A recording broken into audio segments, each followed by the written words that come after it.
जब सुल्तान इब्राहिम अपने महल पहुंचा तो एक कमरे में जाकर अकेला बैठ गया और फूट फूट कर रोने लगा। रानियों ने, वजीरों ने बहुत समझाने की कोशिश की। कहने लगे, ऐ हुजूर, ये दुनिया फानी है, इसमें ऐसा होता रहता है, हिम्मत रखिए। खास रानियां कहने लगी, ऐसा तो औरतों के साथ होता है, आप तो मर्द हैं, आपको सब्र करना चाहिए, आप तो अपनी रियाया के सरपरस्त हैं, आपको मजबूती से अपने फराइज अंजाम देने चाहिए। इतने में एक कुत्ता वहां आ गया। उसके सिर पर गहरा जख्म था जिसमें कीड़े पड़ चुके थे। वो तड़प रहा था। कुत्ता इंसानी जुबान में बोल उठा, ऐ सुल्तान इब्राहिम, मैं भी कभी एक बादशाह था, लेकिन मैंने अपनी सल्तनत के गरूर में बेगुनाह जानों का कत्ल किया, शिकार में बेकसूर जानवर मारे, जंग में नाहक खून बहाया। आज वही तमाम गुनाह मेरे साथ हिसाब बराबर कर रहे हैं। ये कीड़े जो मेरे जख्मों को नोच रहे हैं, यही मेरे की का अजाब है। अब मैं कुछ करने के काबिल नहीं। ऐ इब्राहिम, यही हाल तेरा भी होने वाला है। देख ले अपना अंजाम। तू दुनिया की झूठी दौलत और सल्तनत के मोह में पड़ा हुआ है और अपनी आखिरत को बर्बाद कर रहा है। तेरे पीछे पीछे अल्लाह ताला तुझे राहे हक दिखाने के लिए बुला रहा है, लेकिन तू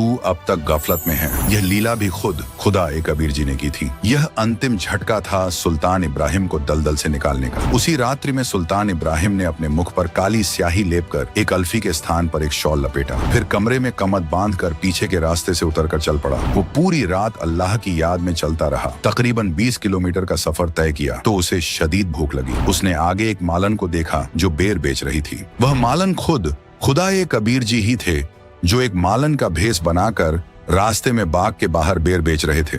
सुल्तान मालन के पास गया और उनसे बैरों का भाव पूछा तो मालन ने बताया कि एक आने के सेर 1 रुपये में 16 आने होते थे। एक सेर यानी 1 किलोग्राम। सुल्तान के पास आना नहीं था। उसने जो जूती पहन रखी थी, उन दोनों की कीमत उस समय 2.5 लाख रुपये थी। ऊपर हीरे पन्ने जड़े थे। सुल्तान ने कहा कि मेरे पास 1 आना या रुपया नहीं है, ये झूठी हैं, इनकी कीमत 2.5 लाख रुपये है। ये दोनों ले लो, मुझे भूख लगी है, 1 सेर बेर तोल दो। मालन 1 सेर बेर तोलकर इब्राहिम के शॉल के पल्ले में डालने लगी तो एक बेर नीचे गिर गया।